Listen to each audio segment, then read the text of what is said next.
Oops, that was all right. There we go. I'm trying to do this live. So Dragon's Dogma 2. Let's talk about Dragon's Dogma 2. I haven't done too much coverage on Dragon's Dogma 2, and it's supposed to be the next big thing coming out of Capcom. You know what I always do? I'm always right there with Capcom stuff. I'm always preaching the big word about Capcom. Dragon's Dogma 2 is going to be a very interesting one. It looks like there is some cool moments in it, but the problem with that I am having with Dragon's Dogma 2 to fully be like, this is amazing, is it feels like it's FF16 all over again. So, I was hearing a live stream where Maximilian Dude he went and played it, and I was hearing his thoughts on it, and his initial reaction to it was it feels like a cross between an MMO and an action game.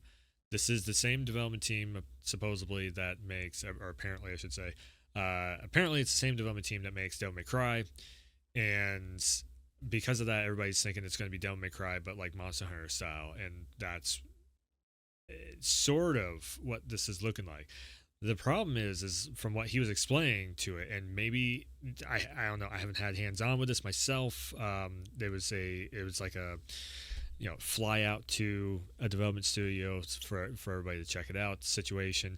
Um, so if this thing is set up like that, I'm probably like, to me that's an instant skip, because I'm just like, I don't care to put all the time and effort into picking this thing up, and then have half of the hours I throw into it, I'm just sitting here kind of bored with it. And that was my problem with FF16.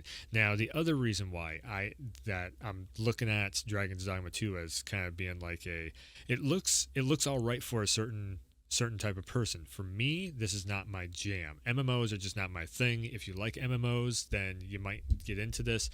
But if you also notice on the bottom of the screen down there, if you notice down there on the UI, you can see the button presses that are happening, and it's a lot of like just spam one button press over and over and over again and hope like hell it does a thing. So that's not Monster Hunter style. That I think everybody's looking at this thing, it was like, oh, it's going to be Monster Hunter. Well, no, it's literally just a spam fest of buttons, but that also makes it feel more like an MMO in my book, because that's normally MMOs. That's kind of what you're doing. Now, does this look impressive? Yes, visually it looks pretty damn good.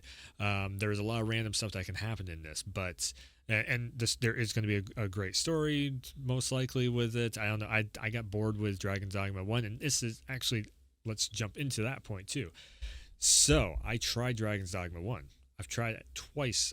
I'm pretty sure over the years. I'm going to try it the third time when this gets a little bit. I think this is actually pretty damn close. So I might. I don't know. I might try Dragon's Dogma 1 once again.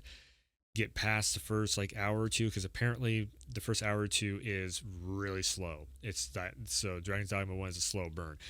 What I would really hope to see with this is that you don't have to play the first one to get into the second one. I don't know how all that is. Again, I never really played the first one. I played a little bit of the first one, got bored with it, uninstalled it.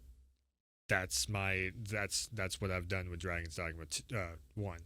Now when it comes to 2, the reason why I'm even looking at this thing and discussing it is because of the fact that Capcom has one hell of a good record right now. They are making a lot of stuff I do like, including Monster Hunter World was great. Monster Hunter Rise, it was fun. I just ain't got enough time to jump into that. I do believe this comes out in like a month or so.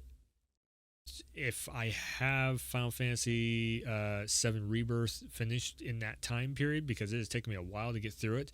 Everybody else is kind of like halfway through the game. I'm just barely scratching through to chapter 3 at this point. I'm taking my time with it, I guess you could say. Actually, I just haven't had a lot of time to sit down with it. But this, again, I don't know. Just something about Dragon's Dogma overall is just, maybe it's just a medieval thing with it. Something has not caught my is just not catching my attention with Dragon's Dogma. I don't know what it is. I was playing Baldur's Gate 3 and actually enjoying my time with that. Trying to think. Elden Ring was probably one of the latest ones too, where it's medieval style. and I enjoyed my time with that when I finished that one. But something about Baldur's Gate 2 is just like every time I see it, see this looks really cool, but I don't think this is going to be majority of what you're doing in it, or maybe it is. I don't know. Like hearing that this thing feels like an MMO when it's when you're outside of combat areas like this, it just makes me go ooh. It just reminds me of FF16, and in all honesty, like I almost don't even care to play FF16 again because I wanted to see the storyline on it. I did. I feel like I got the money's worth out of it was a nice long story. It was actually kind of a fun story when it picked up, but the slow parts where it definitely felt like because that was MMO developers making it, when it felt like it was an online style game. Yeah, that was like ugh. My other thing with this too is how much of a games as a service is this going to feel like, because Capcom has been one of the best developers when it comes to kind of a game as a service. With Monster Hunter, they've done a very good job with Monster Hunter, where it's like you're always having new updates, new DLCs, new weapons to try out, and because there's multiple weapons in there, you're upgrading. Um, you're unlocking an upgrade tree to get new weapons, to try a new approach at fights and everything. And I am kind of curious to see if we get the same thing with this. But do I care to play this day one, minute zero, pre-order it and everything else? I don't think so. I think I just don't. It's either it might just be that I just got so much, like we have so many games that have just launched and everything. I'm like in the middle of a storm of just trying to get everything done right now and do coverage on it. Maybe that's just holding me back from being like, yeah, let's jump into this. And again, it's just like it's one of the greatest problems to have is what we have right now in gaming. There's just too much stuff. It's almost too much. There's so much stuff coming that has come out. New fighting game characters, battle passes, it's 100-hour long games. Sorry, my nose. But yeah, I don't know. Just something about Dragon's Dogma 2 is just not quite getting. I think, and again, I say this. I think I find myself saying this more and more. I think I want to get hands on with this before I would want to, like, if there was, what I would love to see is a demo or a beta of this. Just let me have like an hour's, if that, like 30 minutes with this thing, just to see like, okay, what's the gist of this? How does it control? How does the combat system work? And it's, is it going to be kind of cinematic, epic storyline moments, on top of like this big epic boss fight or whatever, or you're running through and you have a little chatter between the different characters and everything. I don't know. It's like it's one thing to hear somebody else talk about a game, but then to get hands on with it and actually experience it yourself. Sometimes when you get hands on, experience it, it makes you go, oh, this is actually a lot of fun. I see, you start doing your own things in it, and it gets your attention more. And I feel like that's where I'm at with Dragon's Dogma 2. Is just like it's not doing anything. I don't know. Maybe it's just the Souls, the Dark Souls, fan in me. That's like, man, I just really want like Shadow Erdtree to drop. Like when I see Shadow Erdtree, I'm like, let's go. I want to do that. I want to jump back into the Elden Ring lands, and and be a Tarnish and run through all that stuff over again. Maybe it's just because I'm missing that also. I don't know. It's just, this feels like Dragon's Dogma 2 is coming out maybe it could be just it's coming out in a bad time. It's like it's coming in the wrong time, and maybe a month or so after this thing comes out would it would hit more. I don't know. It's just something about it. I don't know what it is. But we just watched the Xbox preview showcase, and we're seeing games from studios outside of what Xbox owns. And one of the other big things that is being talked about in the industry right now is that games making epic, giant, cinematic, story-driven epics like PlayStation Studios usually makes, those types of games are not sustainable, and a lot of people are saying that those games are not sustainable. So, if those games are not sustainable, are we going to? And this is actually something else I've been meaning to talk about on video. If those games are not sustainable, are we going to get more stuff like this where it's not so much cinematic, but you're just kind of running around with 3 or 4 friends around in a world and just beating things up? And then maybe the storyline is a little less cinematic and it's just kind of in the background, it's just something. Are we headed to that era? And I really hope not. I really hope not, because to me that's kind of a like, this looks boring. Like, what's the point of it? Where are we going with this? Why are we doing, like, I don't know, just not much is happening. The person is just standing there, just throwing spells out there and whatnot. It's just so slow. Like, I want to just like, I don't know, Devil May Cry, Resident Evil, Elden Ring. You know, these games have this certain kind of combat where it just keeps you on your toes and it keeps you thinking, and you know, you're trying to figure out the puzzle of beating up the enemies alongside also beating up the boss fights and everything. Um, Baldur's Gate is that puzzle of like, okay, well, if I use all these different abilities and everything, how can I control the battlefield? You know, it's that's the puzzle of it is to control the battlefield. Um, but yeah, I don't know. So where are we headed with gaming? Again, I really hope it's not games as a service. I really hope it's not MMO style. I really hope we can actually sustain. Because and this is the other thing too, is like, well, all these accounts on social media and everything keep saying that they can't sustain it. Those accounts are saying that. The articles are being written about it, of that it's unsustainable. I think it's unsustainable.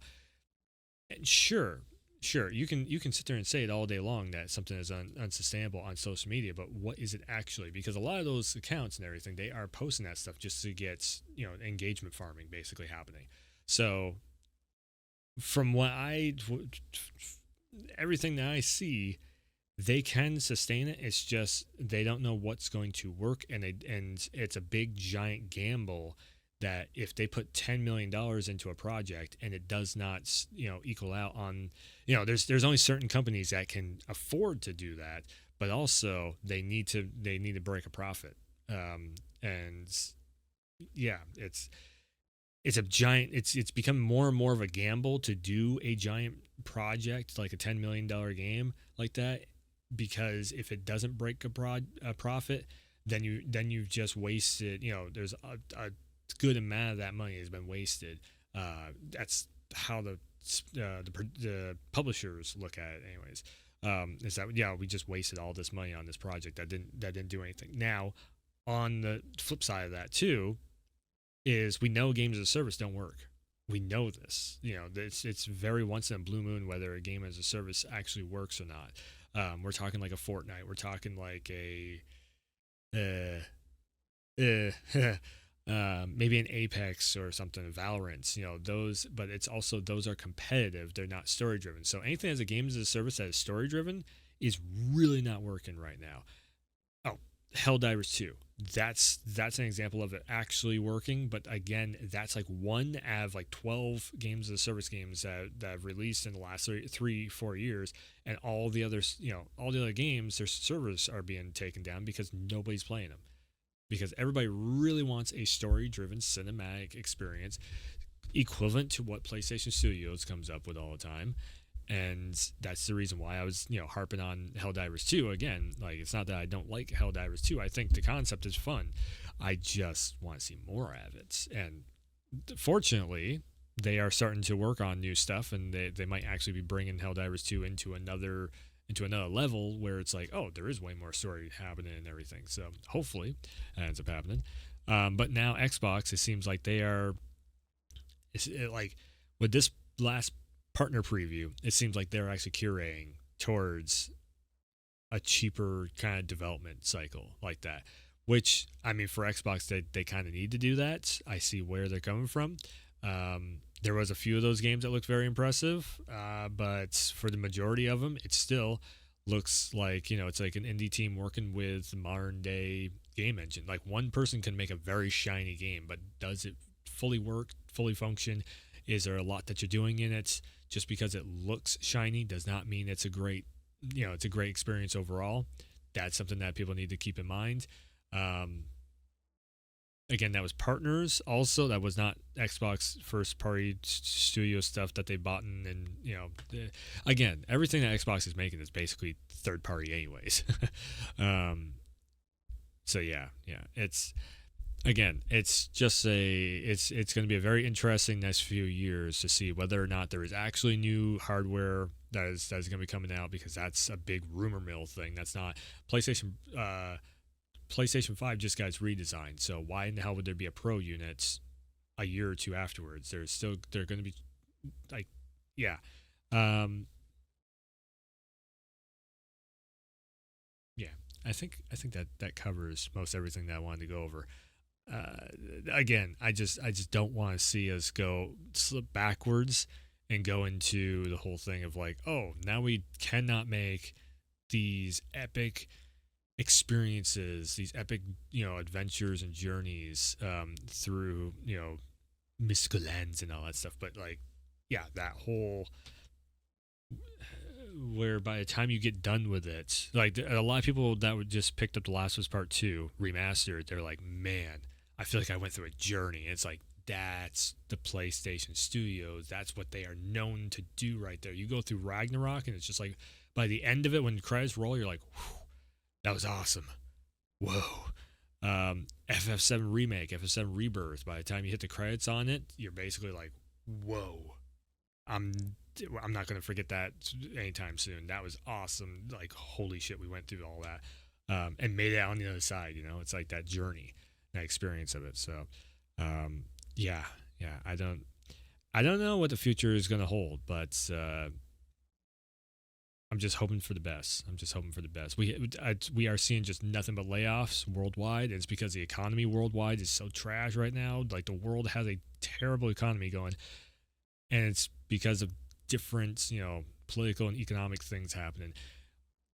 Hopefully, in the next few years, everything will start to, figure itself out and settle out more and more. Business will get back to normal, and we can start having, worldwide development studios doing their thing at the highest performance possible. Because they're not getting shortchanged because of the economy and politics and everything. But yeah. Again, we'll see where everything goes.